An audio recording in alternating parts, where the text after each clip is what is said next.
Assalamualaikum warahmatullahi wabarakatuh. Alhamdulillah, pagi hari ini kita bisa melaksanakan pembelajaran Akidah Akhlak kelas 6. Semuanya yang kami banggakan, semoga kita selalu dalam lindungan Allah. Kita akan meneruskan tentang nama dan sifat Allah yang agung. Yang kedua adalah sifat Allah Al-Hakim. Kemarin kita membahas Al-Qawi. Sekarang kita akan membahas Al-Hakim. Apa artinya Al-Hakim itu? Secara bahasa, Al-Hakim artinya Allah zat yang bijaksana. Jadi Allah adalah zat yang maha bijaksana. Artinya apa? Artinya bahwa Allah yang membuat dan memiliki hukum. Jadi yang membuat dan memiliki hukum itu adalah Allah. Sehingga Allah mempunyai kebijaksanaan. Kenapa dinamakan Allah Maha Bijaksana? Karena hukum Allah mengandung kebaikan bagi seluruh makhluknya dan menghindari dari kerusakan. Jadi hukum yang ditetapkan oleh Allah itu semua mengandung kebaikan bagi siapapun, entah itu makhluk jenis dari manusia, dari jin, dari binatang, dan alam ini semuanya, semua ini mengandung kebaikan Allah karena kebijaksanaan dari Allah. Dalilnya apa? Yaitu dalilnya terdapat surat Al-Fatir ayat 2. A'udzu billahi minasyaitonir rajim. Wawwal azizul hakim. Dan dialah yang maha perkasa lagi maha bijaksana. Jadi contoh, Allah menciptakan air sebagai sumber kehidupan. Dengan Allah menurunkan hujan ke bumi, maka manusia, hewan, tumbuh-tumbuhan semuanya bisa hidup.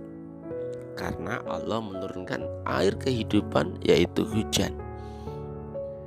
Semua makhluk Allah itu membutuhkan air. Karena air adalah pokok sebagai sumber kehidupan makhluk yang ada di dunia ini.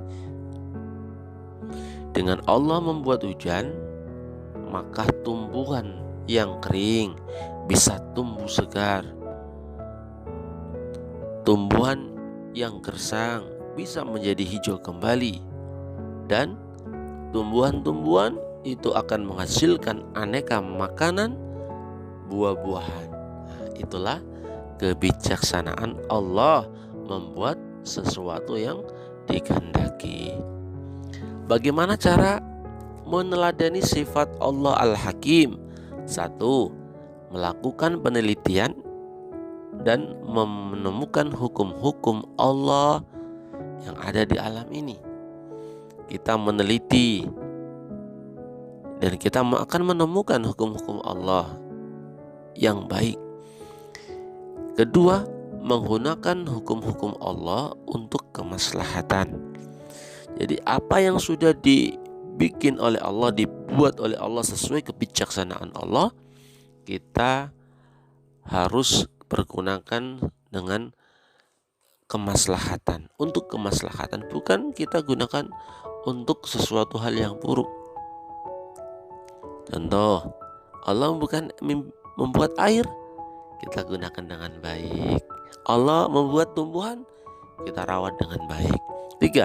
Mensyukuri dan memanfaatkan keteraturan hukum-hukum Allah. Jadi kita akan selalu mensyukuri dan memanfaatkan keteraturan hukum-hukum Allah. Allah membuat adanya musim hujan, musim kemarau.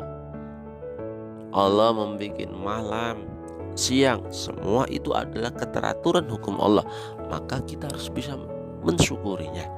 Yang keempat, memelihara lingkungan dan tidak merusak alam. Kita harus bisa menjaga lingkungan sekitar kita agar tidak rusak. Kita harus bisa menjaga lingkungan kita agar tidak banjir. Kita harus bisa menjaga lingkungan kita agar tidak longsor. Semua itu adalah bentuk keteladanan, meneladani sifat Al-Hakim. Yang terakhir adalah mencegah kerusakan bumi. Kita harus selalu mencegah kerusakan bumi. Contoh kecil aja, kita membuang sampah di tempatnya, tidak sembarangan, itu termasuk mencegah kerusakan bumi. Karena kalau kita membuang sampah sembarangan, itu akan menyebabkan terjadinya banjir, terjadinya aliran-aliran air yang mengendap, sehingga akan menyebabkan tergenangnya air, sehingga akan menyebabkan banjir dan sebagainya. Anak-anakku semuanya, itulah sifat Al-Hakim ya. Kita harus tahu Al-Hakim. Kita harus benar-benar menghayati Al-Hakim. Kita harus mensyukuri apa yang sudah dibuat Allah. Kita harus memanfaatkan apa yang dibuat Allah. Jangan sampai kita menjadi bagian dari orang-orang yang membuat kerusakan di bumi ini. Cukup sekian, semoga bermanfaat dan kita semuanya bisa memahaminya. Syukur-syukur kita bisa mempraktekkan apa yang terkandung dalam sifat Al-Hakim. Assalamualaikum warahmatullahi wabarakatuh.